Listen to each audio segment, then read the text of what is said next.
Dari semula telah kau tetapkan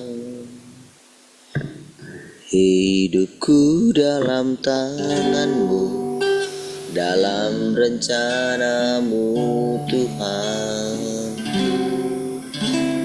Rencana indah yang kau siapkan bagi masa depanku yang penuh harapan. Semua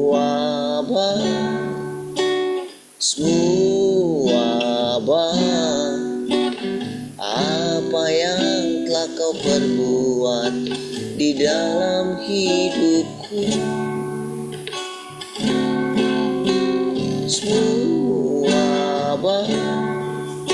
sungguh teramat baik.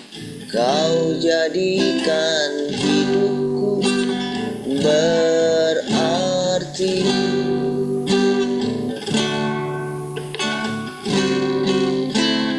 Dari semula telah kau tetapkan hidupku dalam tanganmu, dalam rencanamu Tuhan.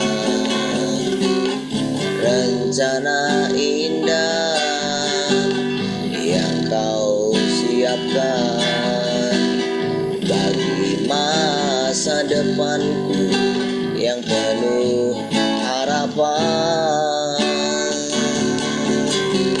Semua baik apa yang telah kau perbuat di dalam hidupku.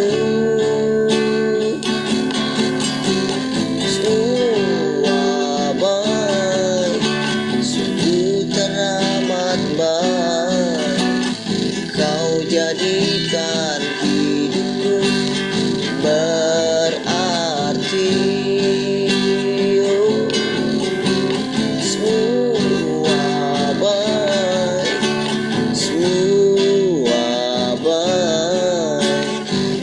Apa yang telah kau perbuat di dalam hidupku, semua sungguh teramat baik. Kau jadikan hidupku berarti. Kau jadikan hidupku berarti. Kau jadikan hidupku berarti. Bab itu ku memujimu, Engkau Allahku. Mulutku kan selalu pujimu dan angkat tangan sembahmu, tinggikan namamu Yesus, kemuliaan bagimu. Bawaku ke gunung kudusmu, di tempat kediamanmu. Biar kemuliaan melingkupi hidupku dan jiwaku kan dipuaskan. Hanya dekatmu itu yang ku perlu. Kau sumber penghiburanku, dan kau yang ubahkan air mataku jadi lembah yang bermata air. Sebab itu ku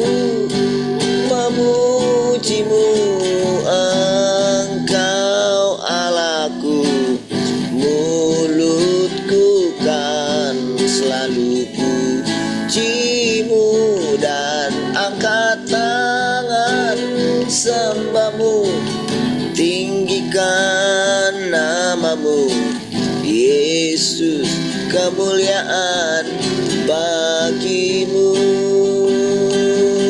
Tiada yang dapat memisahkan aku dari kasih-Mu. Yesus, hanya dalam namamu ku temukan kuatku. Tiada yang dapat memisahkan aku dari kasih-Mu. Yesus, hanya dalam namamu ku temukan kuatku. Sebab itu ku memuji-Mu, Engkau Allahku. Mulutku kan selalu puji-Mu dan angkatan sembah-Mu. Tinggikan namamu, Yesus, kemuliaan bagimu. Yesus, kemuliaan bagimu. Yesus, kemuliaan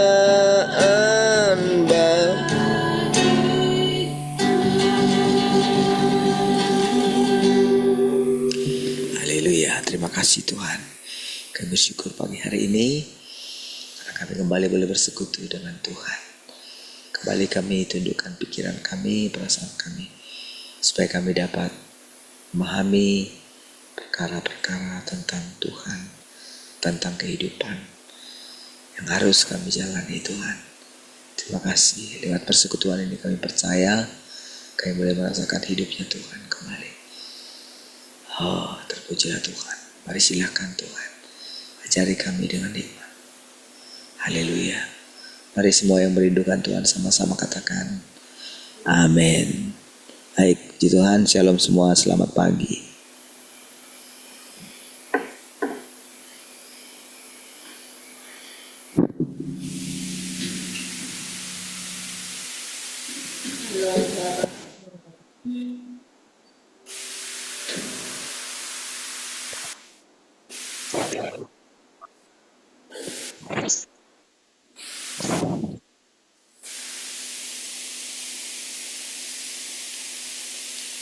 Gak ada suara sama sekali.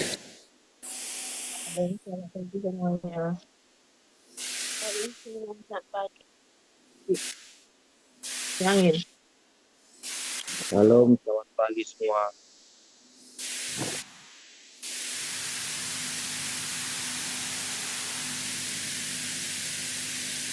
Lain suara.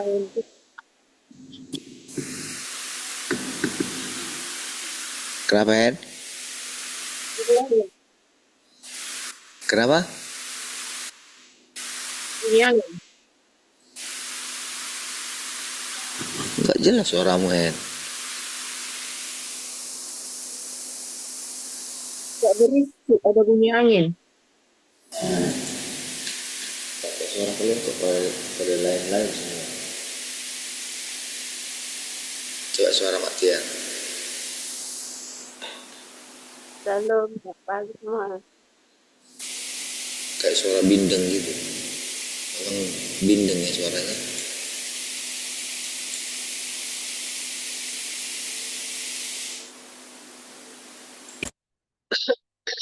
Oke, sekarang gimana? Oke.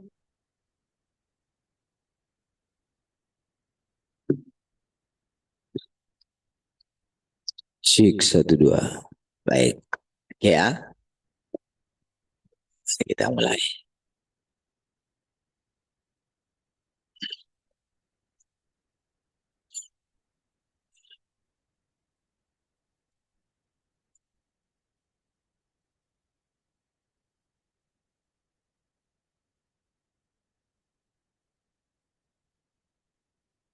Salam yang di radio ya. Tidak bisa dihindari bahwa semua orang memiliki perasaan. Selama zaman hukum Taurat, Banyak juga orang memiliki perasaan tertentu.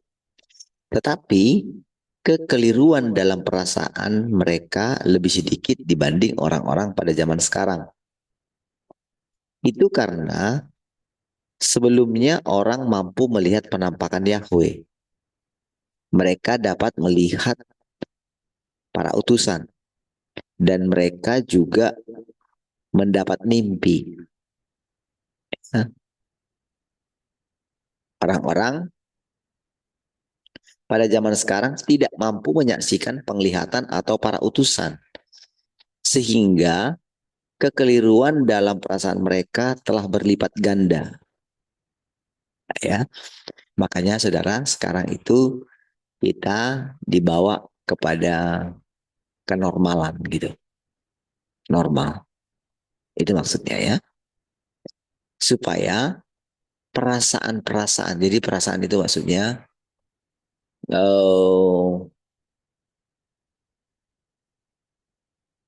sumbernya dari mana itu tidak jelas gitu.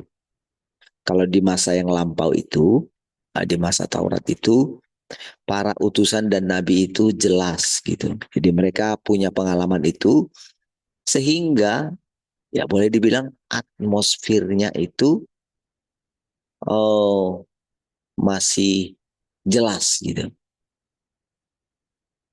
Jadi perasaannya itu tidak terlalu tidak terlalu kacau lah gitu. Ya, jadi bisa membedakan dengan jelas apakah kebenaran, apakah Tuhan atau bukan gitu. Tapi di masa sekarang perasaan itu lebih gampang keliru gitu. Kan kemarin kan dijelaskan, Paulus pun tidak tahu kalau perasaan dia, karena sudah di zaman kasih karunia, tentang mahkota kebenaran itu atau mahkota kehidupan itu yang dimimpi-mimpikan dia, diinginkan dia itu, ternyata itu cuma perasaan dia gitu loh. Nah, jadi bayangkan orang yang telah mensakralkan semua apa yang ada di dalam Alkitab itu. Kan itu kan divonis oleh manusia pengikutnya sebagai firman Tuhan kan. Yang tidak mungkin salah gitu loh. Dan Roh Kudus sepertinya membiarkannya. Karena memang juga orang-orang itu telah terlalu meninggikan Alkitab itu di atas Tuhan itu loh saudara. Itu yang membuat ya sia-sia saja menjelaskan kepada manusia. Makanya hanya orang-orang tertentu yang benar-benar mau dihakimi, mau dihajar gitu. Pokoknya dihajar dulu dia, dihakimi dulu dia. Coba kamu lihat, kira-kira bagaimana kalau dengan kondisi sekarang? Kira-kira mungkinkah orang-orang itu akan mengalami pengangkatan? Mungkinkah pekerjaan Tuhan yang tidak selesai itu terhadap dalam diri seseorang, mungkinkah mereka akan bisa masuk ke zaman berikutnya gitu, yang Tuhan sudah tetapkan? Mungkinkah? Gitu loh. Jadi orang-orang yang punya pikiran seperti itu gitu, maka orang itu akan mencari kebenaran. Ya, itu maksudnya mencari kebenaran ya, cari sendiri jadinya. Nah, disitulah Roh Kudus akan mulai mencerahkan dia. Disitulah Roh Kudus itu akan mulai menenangkan hatinya, meneguhkan hatinya dari setiap firman yang didengarkan. Disitulah ada pencerahan demi pencerahan gitu. Oh, gitu ya. Mulailah orang ini setelah dia dihakimi, dia dihajar gitu ya. Mulailah orang ini akan hati-hati dengan segala gagasan-gagasan dia. Disitulah mulai dia bisa membedakan apakah itu cuma gagasan dia, perasaan dia, atau itu kehendak Tuhan. Itu prosedurnya ya, yang sedang kita alami.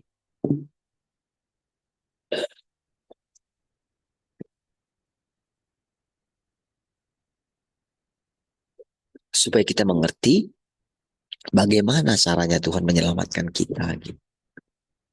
Makanya ada orang-orang yang dipilihnya, ada yang menjadi anak sulung. Nah, gitu. Ditetapkan dia, itu sudah ketetapan dia. Entah bagaimana caranya mengatakan kepada orang itu kalau dia anak sulung gitu. Jadi dengan berfirman lah. Jadi siapa yang kira-kira dalam hatinya itu dia itu mau jadi anak sulung gitu. Karena kan tentang bagaimana bagaimana kita sampai kepada masa sekarang juga kan itu pun kita nggak ngerti. Bagaimana dia mengajari kita apa yang perlu kita pelajari. Kita juga nggak begitu mengerti. Di malam saudara saya mimpi itu. Ada dulu saudara ya, kami punya teman gitu yang ya saya sudah anggap gimana ya kedekatan kami gitu ya. Nah ada dulu kalau saudara ingat Mas Asto sama Mbak Yuli ya sampai meninggalnya nggak ketemu lagi ya. Hanya lihat di terakhir itu mereka sakit. Terakhir si Mbak itu yang meninggal ya. Dan sudah cukup parah sakitnya itu. Nah, tadi malam saya mimpi. Nah, mimpinya pertama ketemu sama si Mbak Yulinya gitu. Eh, tapi ya saya nggak sadar juga kalau dia ya tapi sudah sadar juga lah. Cuman kok rasanya kok dia nyata sekali gitu. Tapi yang paling itu ketika ketemu sama si Mas Hastonya gitu. Nah, ketika saya ketemu, saya tahu dia itu sudah meninggal gitu. Tapi saya bicara gitu dengan dia. Nah, tapi waktu dia bicara itu, saya sampai bisa pegang dia gitu kan. Saya sampai ini gitu. Hi, kok sampean sudah meninggal kok masih bisa dipegang ya gitu. Nah, lalu dia cerita, saudara. Dia cerita uh, kalau dia itu waktu meninggal itu dia itu dalam mimpi saya ya. Dia bilang, iya saya itu sebetulnya saya nggak mati. Jadi sampai ini benar-benar sadar ini sekarang sampai sudah pernah mati. Iya gitu. Lalu, eh oh ya gitu. Tapi orang-orang yang, nah lucunya itu saudara ada ini jelita di situ ya. Nah jelita ini dia itu kayak dia sadar kalau ada kehadiran kan dia kan nggak kenal kan bahwa Wasasto ini bukan bukan manusia biasa gitu maksudnya yang ini gitu. Jadi kayak kayak merasakan ada kehadiran apa? Biasa kan kalau ini kan tahu kan anak-anak kan tahu kan kalau misalnya ada roh yang tidak ini gitu lah. Jadi dia nangis jadi dia takut gitu. Jadi saya di situ yang bisa yang ngerti gitu kan, yang ngerti dan saya memang dan yang lain juga pegang dia gitu dan ya seperti manusia biasa lah gitu, yang masih hidup gitu. Iya, sampai saya bilang begini, "Ih, kalau sampean itu ada di antara orang-orang hidup yang lain yang nggak pernah ketemu dengan sampean, berarti mereka itu yakin ya sampean itu masih hidup gitu. Hidup itu, iya katanya gitu. Nah, tapi kan tadi saya buat perbandingan sama saudara ketika ada cerita yang sadar kalau itu bukan manusia biasa gitu. Oke, tapi saya lihat dia benar manusia biasa gitu. Sampai saya bisa cerita-cerita dengan dia gitu. Nah, saudara, kira-kira saudara, itu kan tadi kan Kira-kira ketika dalam mimpi itu, kita kan nggak tahu, kita kan nggak ada mikir-mikirkan ke situ gitu. Tapi kan pikiran kita itu kan akan mencoba berpikir gitu, apa ya maksudnya ini, gitu kan? Apa ini Tuhan sedang mau menjelaskan tentang inkarnasi ya, gitu. Tapi kok inkarnasinya dia persis, tubuhnya dia juga, wajahnya dia juga, gitu. Kalau di dalam yang kita baca ini kan, inkarnasi itu kan adalah dia mungkin ke keturunannya gitu dan sebagainya. Apa masalah dia dulu yang belum selesai kan gitu, diselesaikan di zaman berikutnya. Nah, tapi tentu karena kita sudah diisi dengan firman Tuhan ini, sudah mulai dibersihkan kita dengan firman Tuhan ini, dengan hal yang baru ini. Perasaan-perasaan itu eh, kita boleh mulai eh, menelaah dia dengan perspektif yang baru, bukan seperti ketika kita itu ada di pengertian alam roh ketika kita dulu di RTM gitu. Sudah berbeda kita. Pengertian kita pun sudah berbeda. Saya pun ketika mengalaminya ya biasa saja. Kalau dulu sudah, wah, kalau ketemu dengan orang mati ini segala macam kan. Ada kayak kayak gimana lah, kayak gentarnya kita lah gitu. Nggak tenang gitu loh. Tetapi saya bisa menerangkan kepada saudara, karena apa saudara? Karena pikiran kita itu, atmosfer kita itu sudah diganti dia. Ini saya ingin menjelaskan yang tadi itu saudara. Mereka punya perasaan, tapi perasaan mereka tidak mudah dikelirukan. Tapi yang sekarang ini sangat mudah.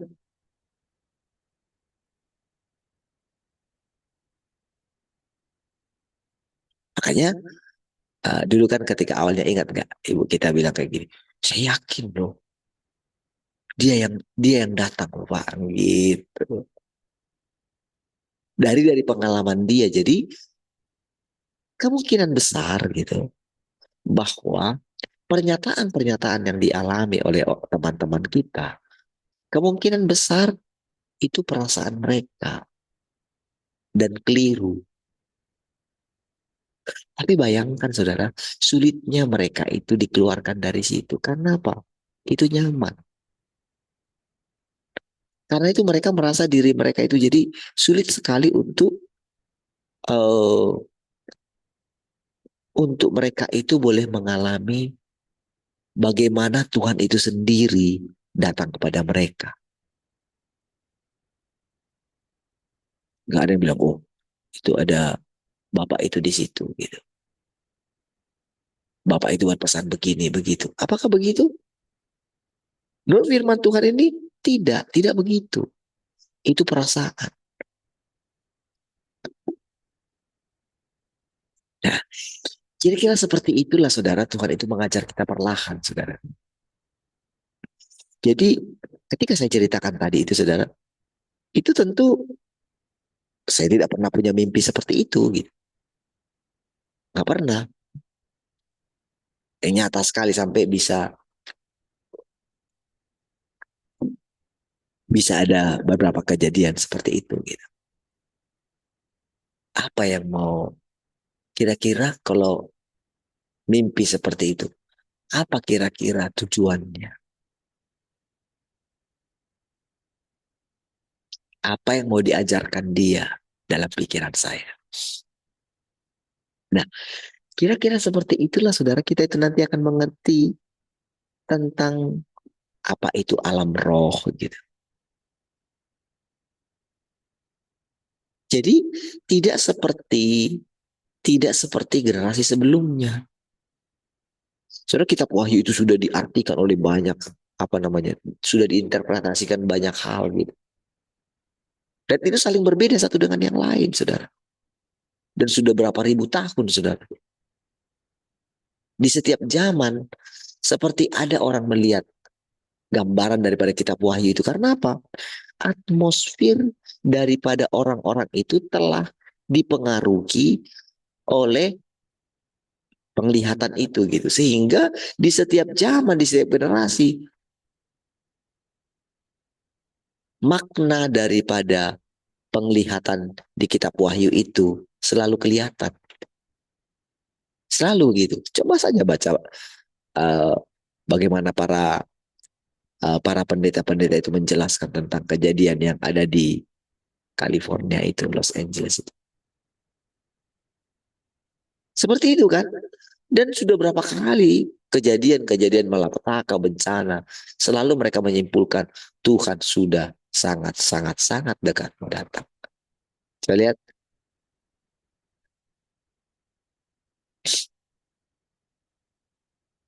apakah Tuhan tidak tidak ingin menjelaskan kepada mereka?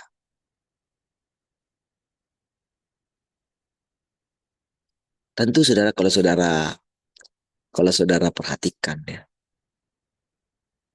kalau saudara apa ya,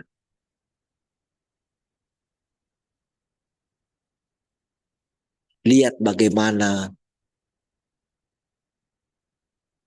kenapa Roh Kudus tidak menjelaskan kepada mereka.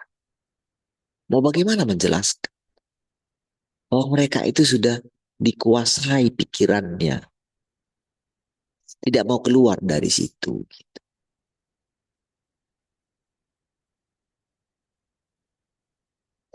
Tidak punya pikiran gimana kira-kira kalau Tuhan sudah datang.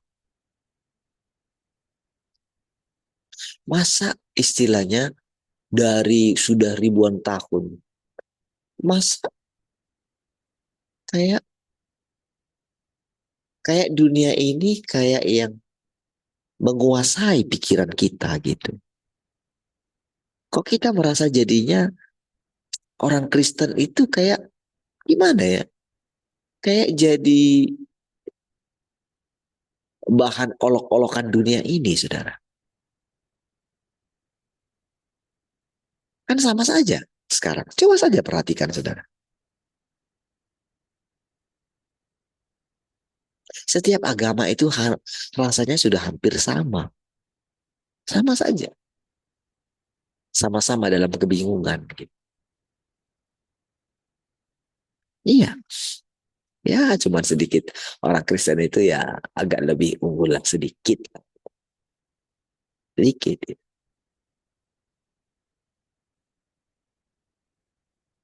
Lalu kalau melihat seperti itu, berarti kayak Tuhan itu kayak nggak nyata dong, nggak ada dong. Gitu. Apakah dia mengendalikan segala sesuatu? Kayak nggak nyata kan? Ketika terjadi bencana, wah, lalu ada yang bilang, oh, iblis sedang ini, sedang terang-terangan katanya, bah.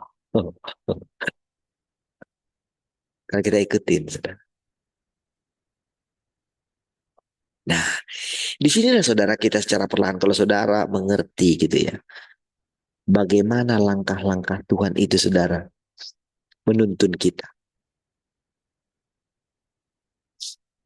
Di sinilah pentingnya itu, kita itu harus sadar gitu.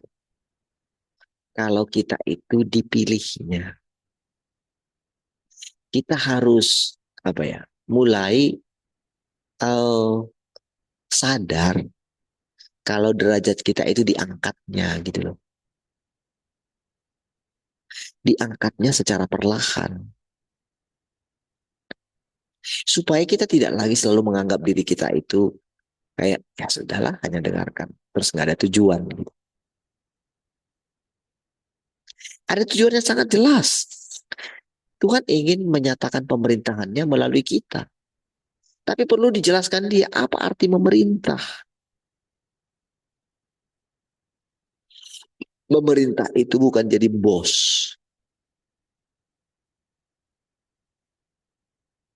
Karena kalau di pengertian kita, kita sudah diajar juga. Kamu kan jadi raja. Cobalah bayangin kalau kita pikir kita raja. Kan semau kita kan. Apakah begitu yang dimaksudkan oleh Tuhan tentang pemerintah? Tentu tidak.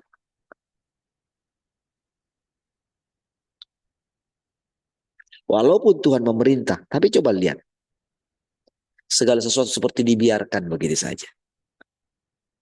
Iya kan?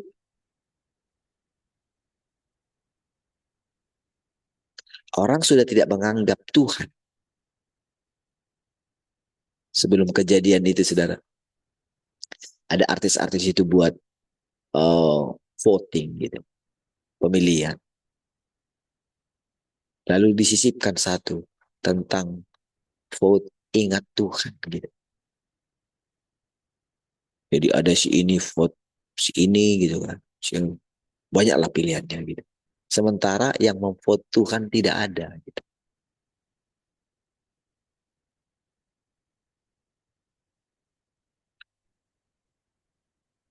Iya. Jadi ya dengan kejadian seperti itu misalnya kalau kalau lihat bagaimana semakin meluas orang mulai mencari Tuhan kan. Iya. Tadinya mereka pikir mungkin ada rencana di balik itu segala macam. Sehingga rasanya kayak apa saudara? Kayak diam-diam mereka gitu. Karena ada rencana mereka mau membuat satu smart city gitu. Di tahun 2028 gitu. Dihabisin dulu gitu. Tetapi saudara, sekarang sudah berbeda.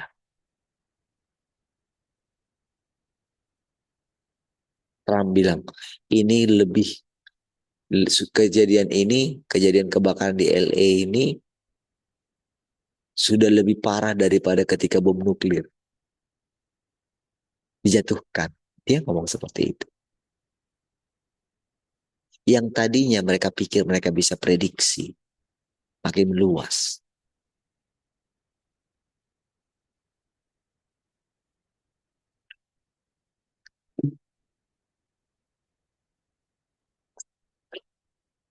Jadi kita itu sedang di ini, sedang di ini, saudara. Pikiran kita itu sedang dicoba dibuka gitu, dibukakan gitu. Wawasan kita dibuka. Tentu mereka tidak mendengarkan pengertian-pengertian seperti ini tidak mereka dapatkan.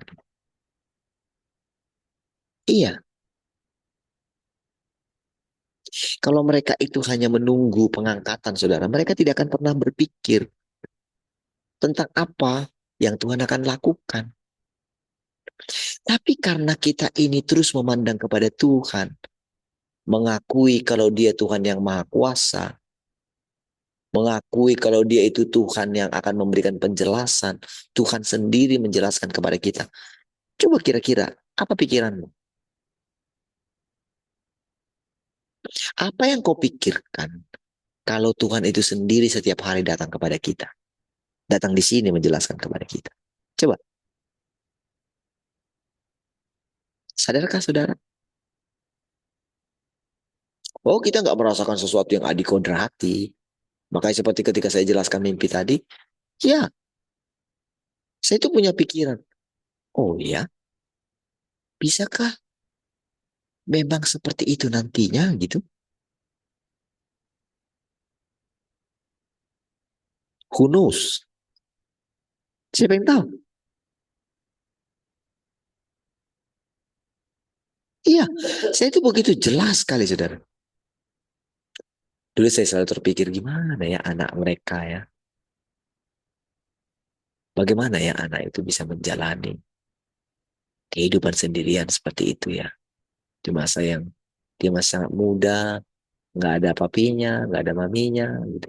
Terus saya terpikir selalu. Saya selalu bayangkan gimana ya kalau ketemu dengan dia, dia bisa bicara, dia kenal saya nggak ya, gitu. Kami sudah pernah ke rumahnya yang di Malang, gitu ya. Nah, tapi di dalam mimpi itu, saudara, saya boleh merasakan gitu, eh, karena si Mbak itu bilang, ya saya mau datang ke anak lanang saya, katanya gitu. Tapi nggak ada kayak satu kesedihan saya lihat, kayak seperti biasa gitu. Dalam pikiran saya kan gini, apa bisa begitu ya? Si anak itu bisa merasakan kehadiran orang tuanya gitu. Apa seperti itu ya Tuhan menghibur ya gitu. sehingga anak itu tidak merasakan, tidak tidak karena ketika Tuhan menunjukkan kepada saya bagaimana bagaimana kedua orang tuanya ini seperti bisa merasakan kehadiran mereka, maksudnya mereka bisa seperti menghibur anak mereka gitu loh. Kan tidak tahu dia. Sama seperti Ayub kan tidak tahu peristiwa yang di sorga. Bagaimana pertempuran antara Tuhan dengan iblis gitu. Dia kan nggak tahu. Sebelumnya dia nggak tahu. Nggak kasih tahu. Sebelum dia itu mulai apa? Ketika terjadi apa namanya ya? Ketika terus dia dicecar sama teman-temannya itu. Makanya Tuhan datang tampil sebagai laki-laki katanya. Saya yang apa namanya mengkhotbahkan tentang anak laki-laki itu, tentang laki-laki saya ingat pernah sebelumnya tampil sebagai laki-laki itu. Nah, tentu dalam pikiran saya ketika saya mendapatkan pengertian tentang anak laki-laki, tentu saudara dalam pikiran saya ini bisa apa terjadi apa namanya saling mengkait-kaitkan gitu. Itulah pola pikir kita.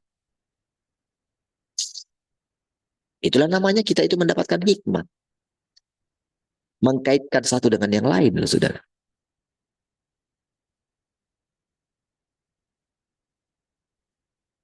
Kira-kira seperti itu Tuhan ajar kita. Dan dengan kita ini sekarang kita percaya kalau Tuhan ada di antara kita, oh kita nggak perlu takut, saya nggak perlu takut. Oh saya nggak tahu kok mimpi itu datang.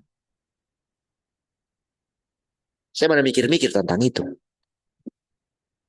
Terjadi saja begitu. Nggak ada dalam pikiran saya kalau misalnya tiba-tiba ada punya pengertian seperti itu. Tapi itu datang.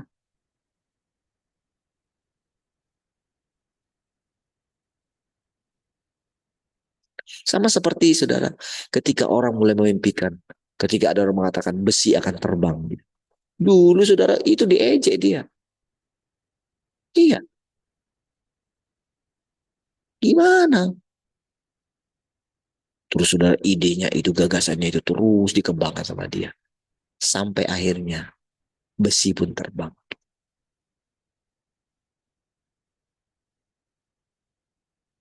Tapi kalau kita lihat nenek moyang kita, apakah bagi mereka nggak biasa? Oh biasa menerbangkan itu sudah. Tapi orang-orang pintar berusaha membuatnya itu menjadi benar-benar bisa dibuat secara normal gitu. Dan sudah berkembang terlalu jauh sekali. Tapi sebetulnya yang dialami itu semua itu dialami oleh hal-hal yang orang-orang yang bergerak di alam roh dulu, saudara. Itulah pola pikir kita ini, saudara. Jadi ketika Tuhan ingin menjelaskan bagaimana nanti pemerintahan dunia yang akan datang ini, saudara. Bagaimana keadaannya? Dia bawa kita, saudara. Dia tenangkan kita. Dia keluarkan kita dari segala kekhawatiran akan masalah penghidupan ini. Sudah. Nanti kamu lihat sendiri. Bagaimana firmanku tidak pernah gagal. Kalau firmanku mengatakan, akulah sumber segala kehidupan. Tuhanlah sebagai sumber satu-satunya. Di sini nanti saudara, kita itu melihat perbedaan antara orang-orang yang hanya menjadikan Tuhan itu sebagai pelengkap saja. Dengan orang-orang yang benar-benar percaya kalau hanya Tuhanlah sumber penghidupan kita. Iya, kita sedang dibawa kepada pengertian itu.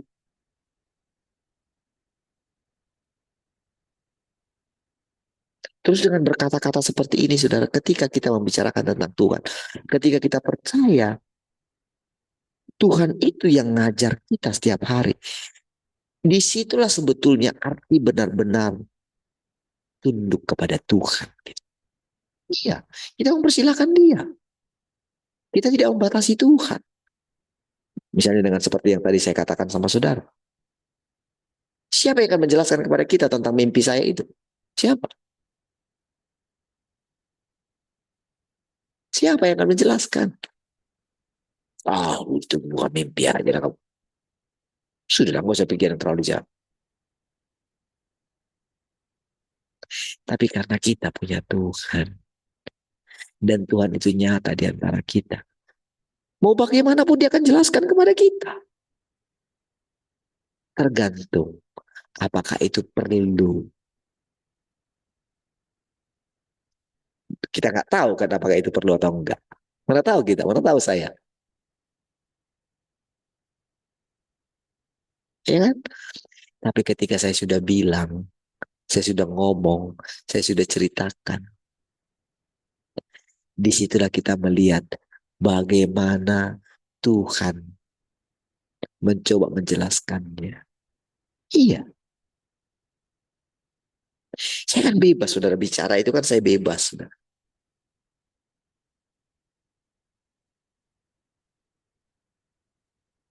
Saya tidak mendengarkan misalnya, oh itu pengertiannya kayak gini. Enggak lah, itu.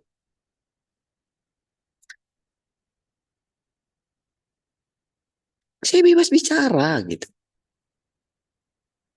Tapi tentu dia tahu hati saya. Itu yang kita dikerjakan dia, saudara. Di hal-hal yang setiap hari itu, saudara. Iya, setiap hari ini. Jadi ketika engkau merenung tentang Tuhan, setiap hari, engkau berbicara, engkau melibatkan dia, disitulah secara perlahan, saudara. Engkau semakin tenang, engkau memiliki damai sejahtera, engkau makin bisa melihat dengan jelas gitu, kehidupan selanjutnya. Iya, itu membuat kita itu semangat untuk hidup. Walaupun kita sadar hidup kita ini, umur kita ini dalam kedaulatan Tuhan. Dia yang menentukan. Tapi tanpa sadar ketika kita terus mendengarkan perkataannya,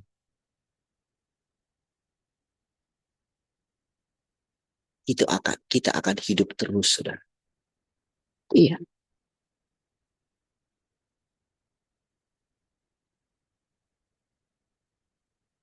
berbeda sekali setiap hari.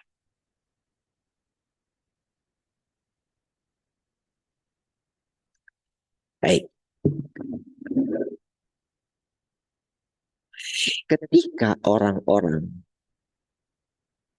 zaman sekarang merasakan sesuatu yang mereka yakini benar dan kemudian menerapkannya, Roh Kudus tidak menegur mereka dan mereka merasa sangat damai di dalam hatinya. Coba perhatikan itu lihat. Setelah sesuatu terjadi, hanya melalui persekutuan atau pembacaan firman Tuhanlah mereka menyadari bahwa mereka salah. Nah, coba lihat saudara. Kan itu mengucapkan firman itu.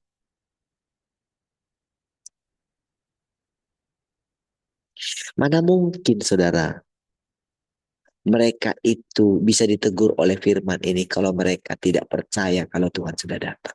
Nah, gitu lah saudara.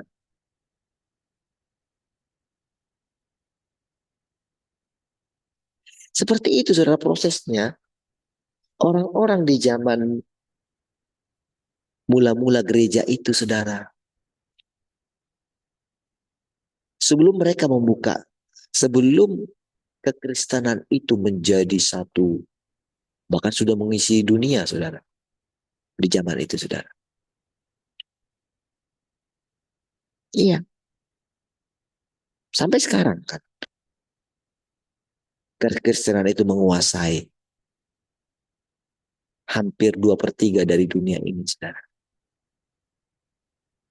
Iya,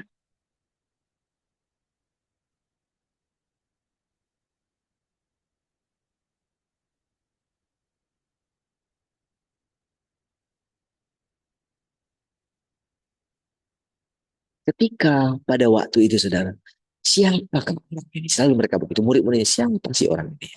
Siapa sih orang ini? Kok alam pun sampai tunduk sama dia gitu.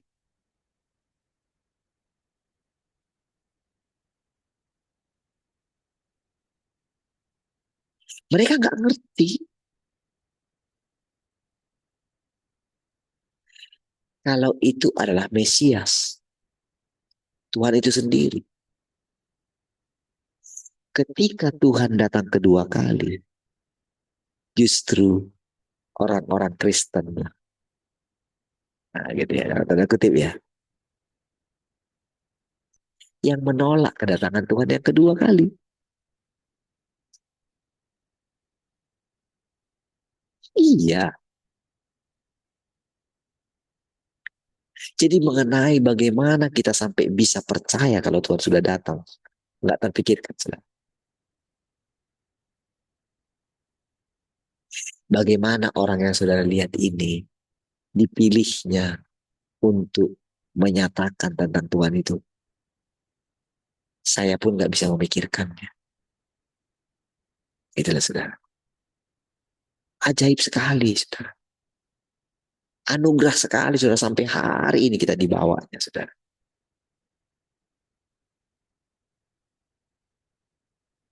Saya benar-benar sama seperti saudara.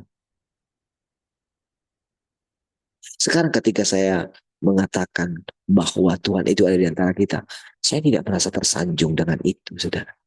Karena dalam hati saya cuma ada Tuhan. Tapi tentukan bagaimana cara mengimplementasikan Tuhan itu. Saudara tahu, saudara, kata implementasi ini waktu itu dalam mimpi saya itu. Dari mana maksud kata-kata itu, saudara? Itu ada seorang yang mau apa ya menjelaskan tentang sesuatu, tentang kata-kata gitu. Terus tiba-tiba dari mulut saya katakan begini, karena dia nggak tahu mau mengucapkan apa gitu tentang menerapkan gitu. Lalu saya bilang begini, mengimplementasikannya. Nah, jadi saudara, ketika itu saudara, ketika saya ucapkan hari ini, saudara yang mengimplementasikannya. Kalau bahasa ininya, mengejawantahkan. Gitu. Mengejawantahkan itu buat sederhana. Membuat itu bisa dibuat menjadi kata-kata. Gitu. Bagaimana caranya Tuhan itu mengejawantahkan dirinya, mengimplementasikan dirinya. Bagaimana orang yang dipilihnya itu bisa mengejawantahkan Tuhan yang tidak dikenal itu. Ya, itu pun Tuhan. Ya hanya Tuhanlah yang bisa lah. Kalau misalnya saya ini ditawan pikiran saya dengan pengertian-pengertian daripada para pendahulu saya. Manalah bisa saya terangkan sama saudara. Kalau misalnya saya membuat apa ya, apa saya bisa lupa gitu kata-kata yang memang harusnya tepat gitu. Saya tahu sudah makin lama nanti makin jernih otak saya sudah makin bisa dengan cepat gitu memakai kata-kata yang tepat. Saudara, eh, manusia itu kalau dia yang ketat dalam ini menjalankan hidupnya, ada orang-orang itu yang dia itu sudah punya prinsip-prinsip, prinsip berpikir gitu. Jadi kalau ada pikiran yang berbeda yang apa namanya mencoba menabrakkan dengan prinsip-prinsip dia kan kacau. Gitu. Karena dia sudah punya prinsip gitu tentang Tuhan misalnya tentang ini tentang itu gitu. Jadi kalau ada orang yang berbicara berbeda daripada prinsip-prinsip dia, orang itu akan kacau. Jadi ada orang yang sampai kaku dia. Jadi sebetulnya banyak orang seperti itu, saudara.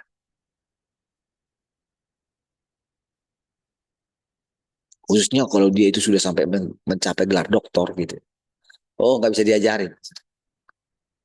Iya, karena kalau sudah gelar doktor itu saudara dia itu sudah bisa menciptakan satu rumus gitu. Dia sudah di atas daripada dia bukan lagi orang yang belajar daripada orang lain. Dia doktor. Dia sudah buat disertasi sendiri.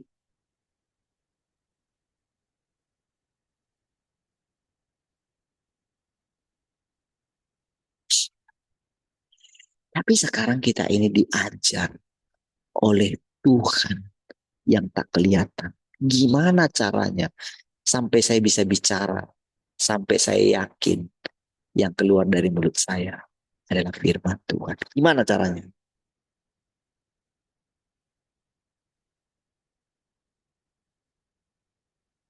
Iya,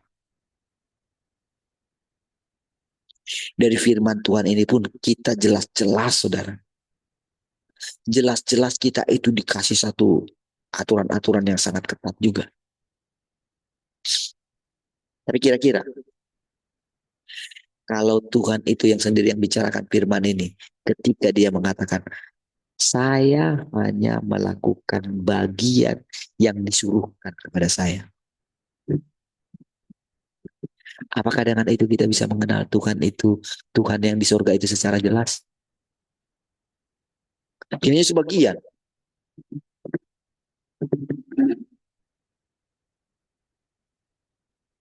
Otak kita kan jalan, saudara. Itu maksudnya otak ini jalan. Dia enggak Tuhan Tuhan yang di sorga itu, Tuhan yang asli sendiri itu, Tuhan dia sendirilah gitu. Kan dia mengatakan kan, Yesus juga mengatakan demikian. Bapa lebih besar daripada aku. Tidak ada seorang pun sampai kepada Bapa kalau tidak melalui aku. Berarti tujuan kita itu kan Bapa kan, Tuhan yang di sorga itu kan. Betul enggak? Tetapi tanpa dia ini, tanpa firman Tuhan ini tidak akan sampai kepada Tuhan yang di sorga itu. Kira-kira kayak gitu loh pengertian daripada semua firman ini. Tetapi dia nggak membatasi kita.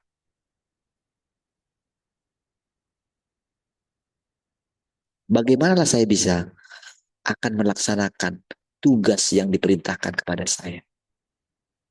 Gimana caranya?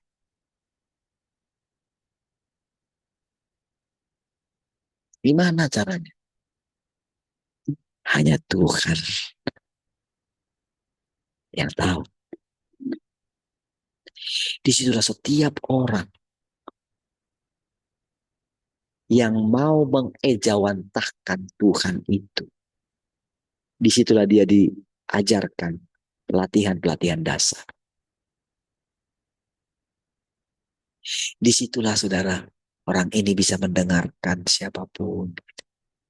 Iya, kita belajar dari banyak hal. Makanya saya cerita sama saudara, si ini dari tokoh-tokoh dunia ini. Saya cerita, kalau kita itu mendengarkan seseorang bicara, bukankah otak kita ini jalan?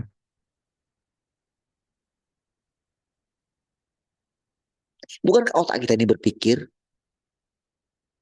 Kalau otak kita nggak berpikir, berarti nggak ada kemerdekaan di dalam kita. Itu melanggar prinsip. Di mana ada roh Allah, di situ ada kemerdekaan. Bukankah saudara benar-benar merdeka? Bukankah saudara yang memutuskan entah saudara datang tiap pagi, entah mau saudara terlambat atau tidak? Bukankah saudara yang memutuskan?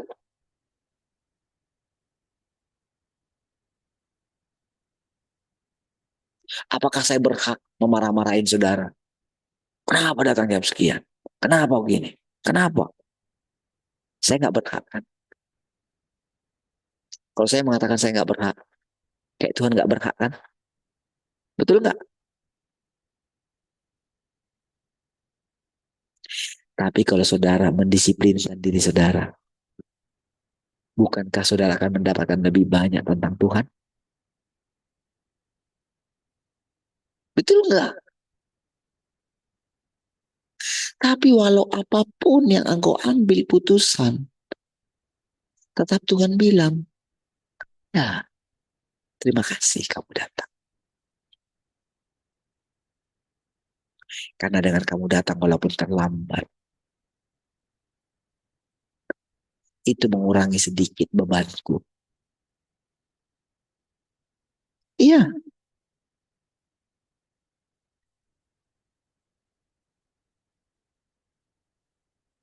karena pekerjaannya sudah beda, saudara.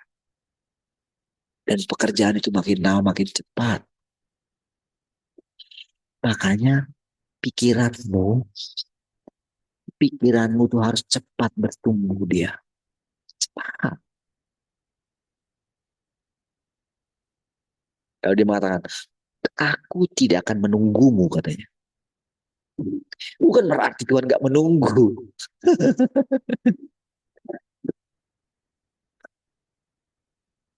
Iya,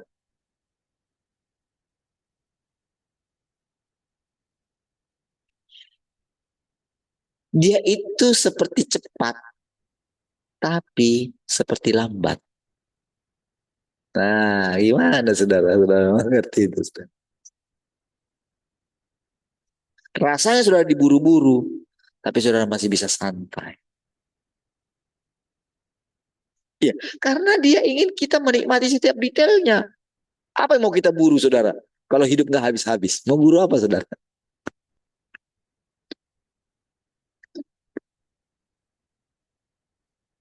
Tapi apa tujuannya?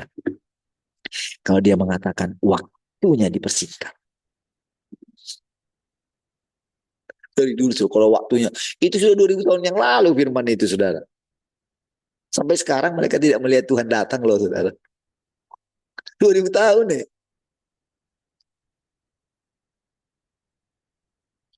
Masih terus, saudara, dengan pengertian.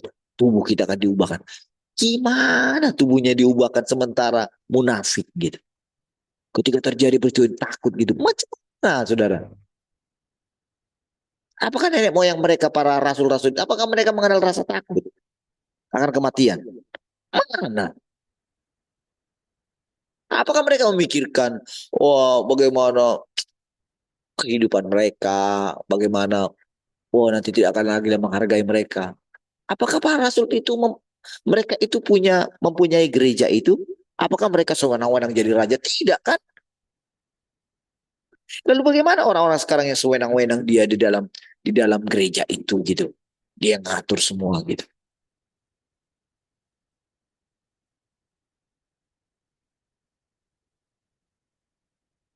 Apakah dia bisa mengatakan, "Oh, kita akan terangkat kayak gitu?" Wah,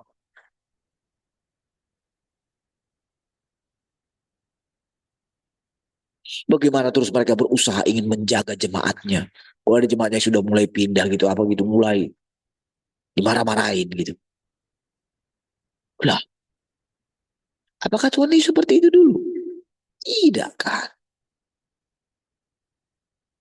Tuhan malah bilang, apakah kamu tidak mau pergi juga? Ya kan? Dan pada akhirnya orang-orang mulai sadar dan datang kepada Tuhan. Iya kan? Ketika Tuhan naik ke sorga, padahal dia sudah bilang nanti akan mengalami gini, gini, gini, gini. Apakah murid-muridnya itu, apakah mereka itu mengingat perkataan Tuhan? Tidak. Ketika Tuhan sudah naik, sudah mati itu, saudara. Akhirnya mereka kembali jadi nelayan kan? Betul nggak?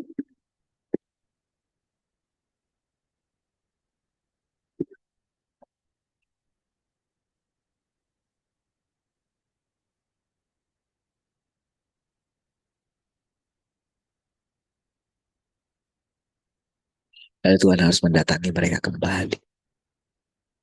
Lalu dia mengatakan dengan lembut kepada Petrus, apakah kau mengasihi aku lebih daripada yang lain? Itu seumur hidup dia, saudara. Kata-kata itu menggema terus. Iya, menggema terus. Sepanjang hidupnya dia. Sampai 7 tahun terakhir, saudara. Disitulah dia memutuskan dengan mulutnya, aku gak layak mati sama seperti yang kau Tuhan. Tuhan. Benar-benar, saudara. Disitulah benar-benar bagi Petrus itu Yesus itu adalah Tuhan. Tuhan itu maksudnya Tuhan. Kurios.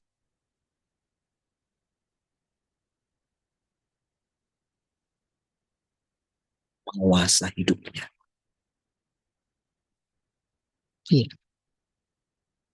Di situ dia benar-benar tahu kalau Yesus itu adalah Tuhan itu sendiri. Iya. Seperti itulah saudara. Kita satu dengan yang lain, saudara. Iya.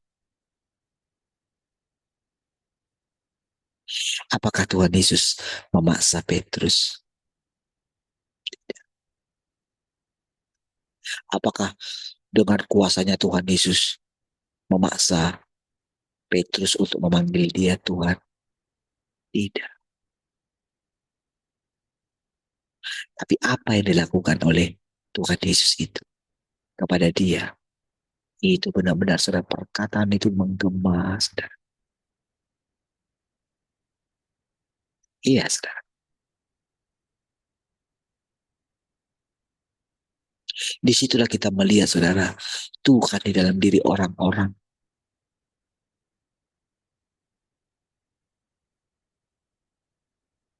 Begitu saudara mendengarkan setiap perkataan-perkataan ini, saudara. Ya, ketika saudara membaca ini, saudara tidak akan mengerti terlalu dalam. Tapi ketika dipilihnya orang tertentu, itu kan dia, kan bukan saya. Walaupun saya yang bicara, walaupun pikiran saya yang dicerahkan, itu semua mengenai dia, bukan mengenai saya. Kalau Tuhan mau melakukan pekerjaan yang lain, tahapan lain, itu bukan urusan saya. Itu urusan dia. Urusan saya tunduk kepada Tuhan. Saya mempersiapkan selalu pikiran saya, mempersiapkan akal budi saya. Seperti yang dikatakan oleh Petrus. Satu bagian, persiapkanlah akal budimu. Iya,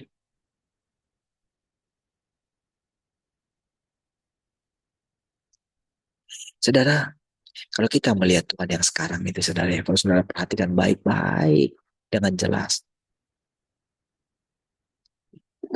Tuhan yang sedang berbicara kepada kita ini, saudara, itu Tuhan zaman sekarang, bukan Tuhan 30 tahun yang lalu. Iya, 30 tahun yang lalu, atau 30 berapa, 33 tahun yang lalu, atau 34 tahun yang lalu. Kita belum lahir baru, kan? Saya juga belum lahir baru. Kalau saya lihat tahun itu, ya ampun, firmannya sudah sedalam ini. 34 tahun yang lalu. Saya itu kagum sekali. Saya belum apa-apa di sana. Saya belum mengerti. Tapi puji Tuhan, saudara. Dalam waktu yang cukup singkat, saudara. Saya itu rasanya boleh melihat Tuhan zaman sekarang. Bukankah itu kita seperti dirampas, saudara? Lalu dibawa ke tahtanya. Betul nggak? Menurut ukuran, apakah kita bisa mencapai hal ini? Mana bisa, saudara? Mana bisa? Kalau saya terus melihat diri saya, kelemahan-kelemahan saya, apakah bisa melihat Tuhan itu? Nggak bisa. Hanya karena kita fokus kepada firman Tuhan lah. Bukan fokus kepada diri kita. Fokus kepada firman Tuhan. Bukan fokus kepada manusia. Sekalipun dipakai manusia biasa ini untuk bicara. Yang diharapkan Tuhan. Setiap kita ini ada di mana Tuhan itu berada. Kemana aku pergi? Kamu tahu jalan ke situ. Saya tidak mengakak, saudara.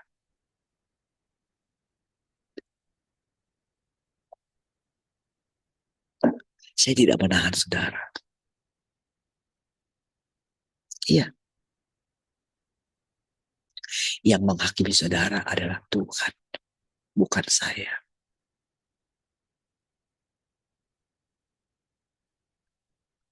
Sekalipun penghakiman itu diberikan kepada anak, tapi hanya Tuhan, firman Tuhanlah yang menghakimi kita.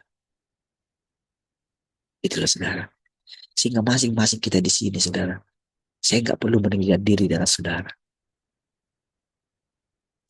Tapi dari setiap perkataan-perkataan yang saudara dengarkan, bukankah seperti yang kau berjumpa dengan Tuhan itu sendiri? Siapa menerangkan kepada kita? Siapa yang bisa menjelaskan ini? Butuh berapa? Butuh berapa biayanya untuk kita bertemu dengan orang ini dan bisa bisa mendapatkan penjelasan langsung dari orang ini? Macam mana? Terlalu sulit, terlalu mustahil. Tapi saudara, bukankah seperti orang ini yang berbicara kepada saudara?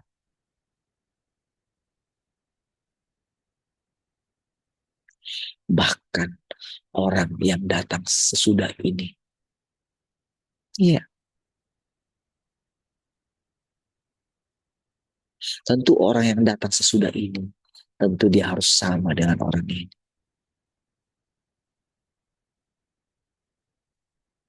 Dia sadar dia itu seorang ciptaan. Itulah saudara yang harus kita miliki. Supaya Tuhan itu bebas. Iya, oh saudara, kita akan berenang di dalam sungainya Allah. Iya. Sulit untuk menjelaskan untuk apa yang akan dihadapi oleh dunia ini di depan, saudara. Dan sangat sulit juga untuk menjelaskan bagaimana kita bisa melewati semua ini. Bagaimana Tuhan melindungi kita. Bagaimana Tuhan melepaskan kita. Bagaimana Tuhan memulihkan kesehatan kita. Bagaimana kita bisa berjalan terus. Bagaimana kita melihat anak cucu kita. Ya, mana kita tahu, saudara. Setahun lagi, 2 tahun lagi, 3 tahun lagi. Ada banyak hal yang tidak bisa kita prediksi. Tetapi bagaimana Tuhan tetap menggendong kita. Itu pun sesuatu yang sangat ajaib. Iya, saudara. Bagaimana rasanya kita bisa tetap kuat, saudara. Ketika kita melihat kejadian demi kejadian. Kemarin saudara adik kami yang di itu saudara di Batam Center itu. Ada kalau dengar ceritanya itu saudara. Itu kompornya meledak itu saudara. Saya pikir di rumah saudara. Saya pikir benar-benar gasnya itu meledak saudara.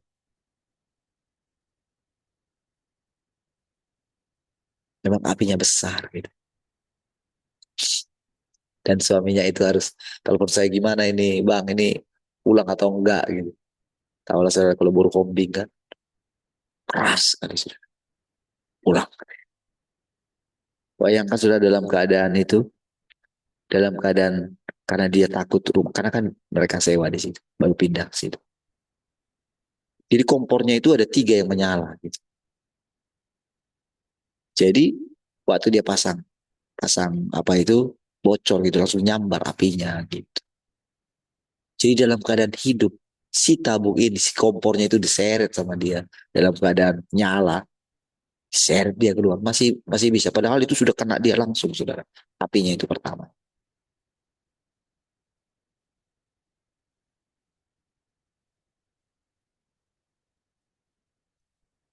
Diseret dia keluar, lemparkan dia keluar sampai gasnya yang ditabung itu habis.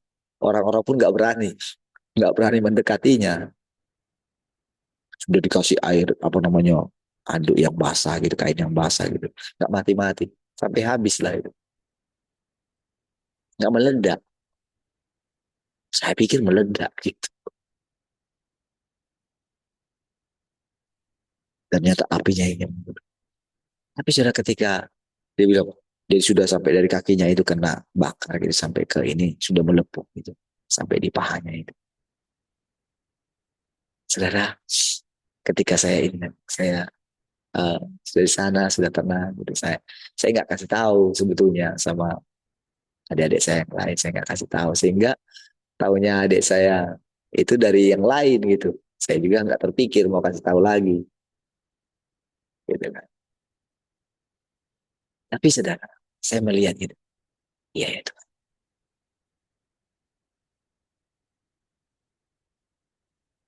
Tadinya sudah harus mau ditangani, mau operasi katanya. Saya bilang, apa mau dioperasi ya?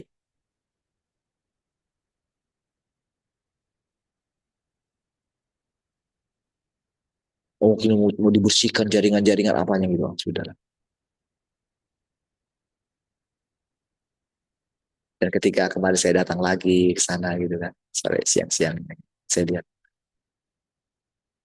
dia bisa ini, dia bisa jalan, dia bisa ini. Hebat, hebat. Bukan. Saudara, kita nggak tahu saudara peristiwa apa saja saudara yang akan kita jalani saudara. Iya, kita nggak tahu.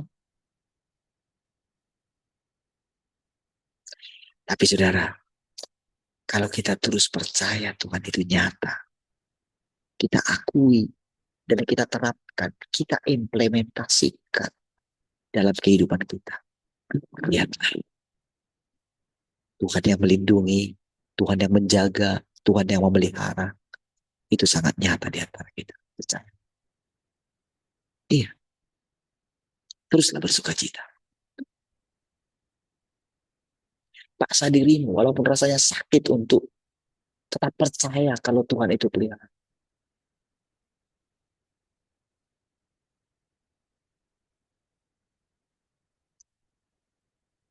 Kalau kita lihat ya yang kemarin gimana ada ipar kami gitu ya, adik kami gitu yang harus berapa bulan ya di rumah aja gitu ya, terbaring oleh karena pengaruh dari si suntik itu saudara. Bagaimana ibu kami juga gitu.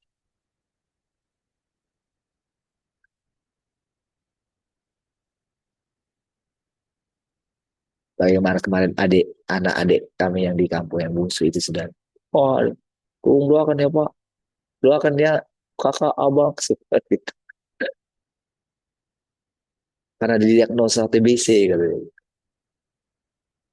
Gue udah panik dia sudah. Tapi kemarin sudah ada negatif.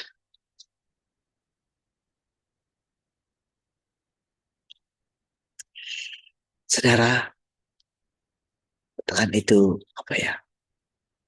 Sulit kita menjelaskannya, saudara. Iya, dan kita melewati hari demi hari. Ya kan? Coba bayangkan Mama K yang dikejar-kejar, yang rasanya dia ketika nabrak anjing itu gimana? Gimana lo bendera-bendera yang lain dibakar, bendera mereka nggak dibakar. Cuma,